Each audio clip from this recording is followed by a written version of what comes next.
बहुत समय पहले की बात है। एक हरे भरे जंगल के किनारे एक छोटा सा गांव था। उसी गांव में रहता था गोलू, एक 7 साल का प्यारा, समझदार और थोड़ा सा शरारती बच्चा। गोलू को जानवरों से बहुत प्यार था। स्कूल से आते ही वह सीधा जंगल के पास जाकर पेड़ों, पक्षियों और तितलियों से बातें करता। उसी जंगल में रहता था एक नन्हा हाथी जिसका नाम था मोती। मोती अभी बहुत छोटा था, उसकी सूंड छोटी थी और वो आंखों में मासूमियत भरी रहती थी। उसकी माँ जंगल में बाकी हाथियों के साथ रहती थी। पहली मुलाकात एक दिन गोलू जंगल के पास खेल रहा था, तभी उसने किसी की रोने की आवाज़ सुनी। गोलू डर गया, लेकिन हिम्मत करके आवाज़ की दिशा में गया। उसने देखा एक छोटा हाथी झाड़ियों में फंसा हुआ था। गोलू बोला, अरे तुम कौन हो, रो क्यों रहे हो? मोती अपनी सूंड निकाल कर रोया। वह अपनी माँ से बिछड़ गया था। गोलू ने प्यार से कहा, डरो मत, मैं हूँ ना, मैं गोलू हूँ। दोस्ती की शुरुआत हुई वहीं से।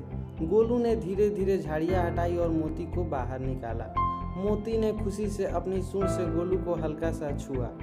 उस दिन से दोनों की गहरी दोस्ती हो गई। हर दिन गोलू स्कूल के बाद मोती से मिलने आता। कभी वो उसे केले खिलाता, कभी मोती गोलू को अपनी पीठ पर बैठाकर घुमाता। गोलू हंसता और कहता, मोती तुम तो मेरे सबसे अच्छे दोस्त हो। खतरे की आहट। एक दिन जंगल में अजीब हलचल थी। पेड़ों के पीछे से कुछ लोग बात कर रहे थे। यहाँ हाथी है, अगर पकड़ लिए तो बहुत पैसे मिलेंगे। ये शिकारी थे। मोती की माँ ने खतरा महसूस किया और सारे हाथियों को गहरे जंगल में ले जाने लगी, लेकिन मोती खेलते खेलते पीछे रह गया। शाम हो गई। मोती अकेला था और डरा हुआ भी। गोलू की बहादुरी।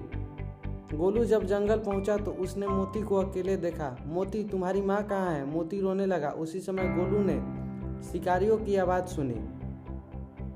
डरते हुए गोलू ने हिम्मत दिखाई। वह तेज दौड़ा और गांव पहुंचकर सबको बताया, चाचा जंगल में शिकारी है और मेरा दोस्त मोती अकेला है।